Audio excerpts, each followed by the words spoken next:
Once again, we'd like to welcome you to today's edition of the Morning Call. Sierra Leone President Julius Maada recently declared rape and sexual violence a national emergency in the country. This follows a series of recorded cases involving minors that doubled over the last year.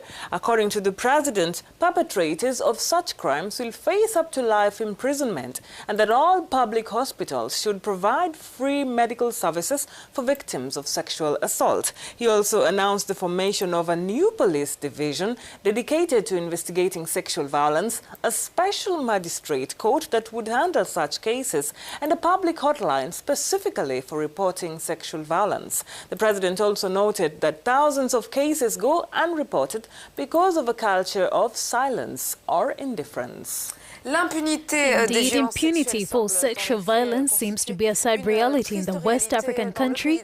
The statistics seem to support this. According to the Rainbow Initiative Victims Aid Association, which studied a sample of 30,000 women and girls who are victims of rape or sexual assault in the country, 93% of them were under the age of 17, and some were babies as young as 7 months old. Some of the 3,137 cases handled by the NGO, only 1.2 resulted in a conviction. More than 600 victims fell pregnant, and over 2,400 were infected with sexually transmitted diseases, including 7 with HIV, according to the report. Of course, the announcement has been lauded by different human rights groups in the country, but the million-dollar question, is it going to end the rape culture in Sierra Leone? Africanews correspondent in Sierra Leone, Kawa, with more. Hi, of course, we have seen the president made a declaration on a national emergency on sexual assault and rape, which many activists have been calling upon, and they've been talking about these issues because on a daily basis there are lots of cases of assault, of rape, and issues have been up and about, but people want to see actions taken. So this is one move which they have lauded, and of course the previous government of Ernest Bai Koroma did their own part. They enacted the 2012 Sexual Offences Act, and of course the Three Gender Act, which included the Customary Marriage Act, the Domestic Act, as well as the Devolution and Property Right. So those are documents which those are laws which they passed during their tenure. And of course, this government also is determined to fight in this cause. And we saw the First Lady of the Republic months ago or weeks ago actually declared also Hands Off Our Girls campaign, which she invited other first ladies in other countries to see how best they could tackle this issue. I went to a local NGO which have been fighting relentlessly towards looking at issues of sexual-based violence in Sierra Leone. It's Rainbow Center. I spoke with the Executive Director of Rainbow Center, Daniel Keto. Okay, so President Bio has declared a national emergency on sexual assault and rape. How would you react to this as an organization?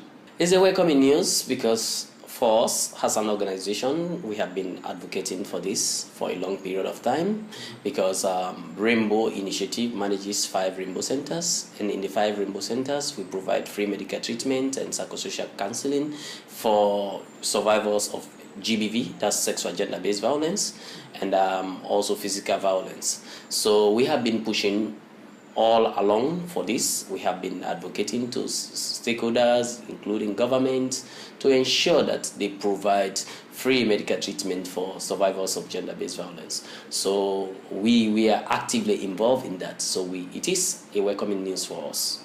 Talking about the creation of special unit and nominating of judges to look into these issues, would you consider this to be a good measure?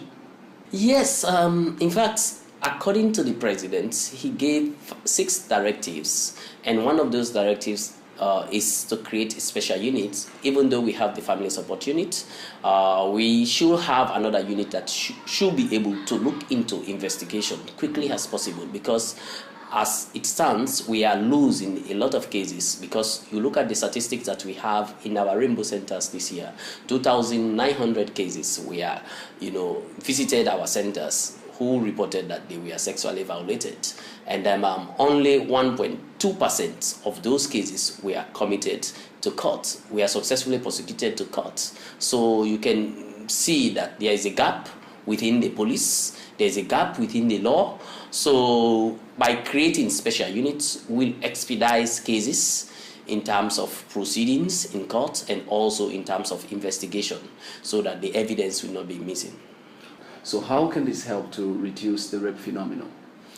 I think the women of Sierra Leone are working hard, and with other activists, especially the cry of survivors have been for long, for us to see a change, because I feel like men are violating women so much. You look at the statistics, as I just mentioned, 2,900 cases. That is only for 5 centers, in Sierra Leone from January 2018 to December 2018. So you see the number is alarming. I am sure with those stringent measures being taken by the president, I'm sure everyone will be informed and everyone will be conscious in terms of violating the rights of women. And also those who are charged with responsibility will be able to execute their responsibilities according to the law.